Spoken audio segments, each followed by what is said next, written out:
السلام علیکم guys, welcome back my YouTube channel.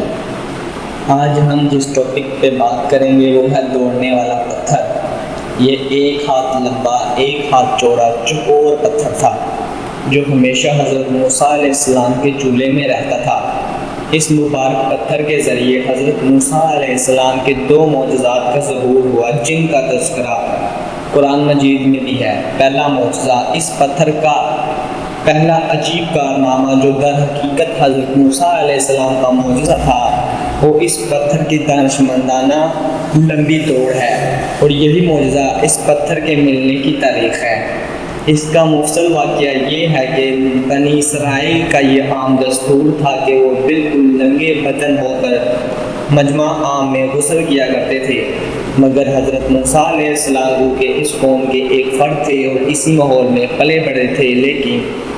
خداوند قدوس نے ان کو نبوت و رسالت کی عظمت سے سرفراز کیا،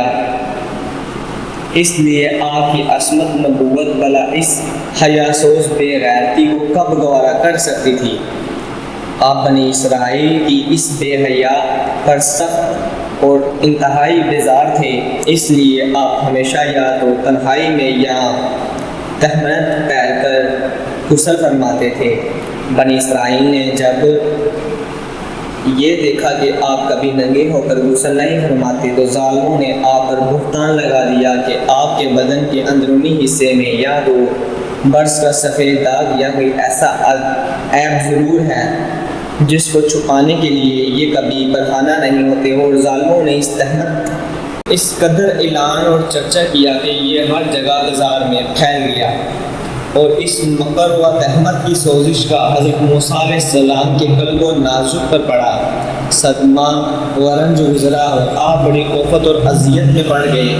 تو خدا بند اپنے کلیم کے رنج و غم کو بلا کب گوارا فرماتا ہے، اور اپنے ایک برگزیدہ رسول پر ایک عیب کی تہمت بلا خالق عالم کو کب اور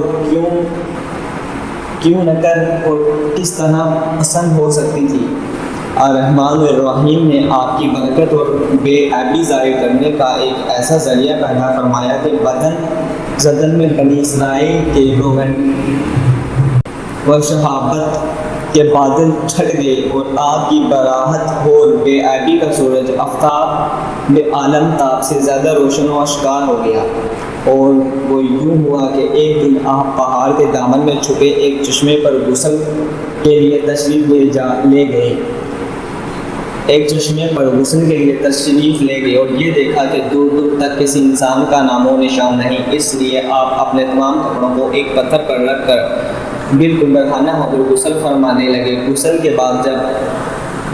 آپ لباس پہننے کے لیے پتھر کے پاس پہنچے تو کیا دیکھا کہ وہ پتھر آپ کے کپڑوں کے لیے سر پٹک بھاگا چلا جا رہا ہے۔ یہ دیکھ کر حضرت موسیٰ علیہ السلام اس پتھر کے پیچھے بھاگے اور فرمانے لگے، سوابی حجر، یعنی اے پتھر میرے کپڑے، اے پتھر میرے کپڑے۔ مگر یہ پتھر برابر بھاگتا رہا، یہاں تک کہ شہر کی بڑی بڑی سڑکوں سے گزرتا ہوا گلی کوچوں میں پہنچ گیا،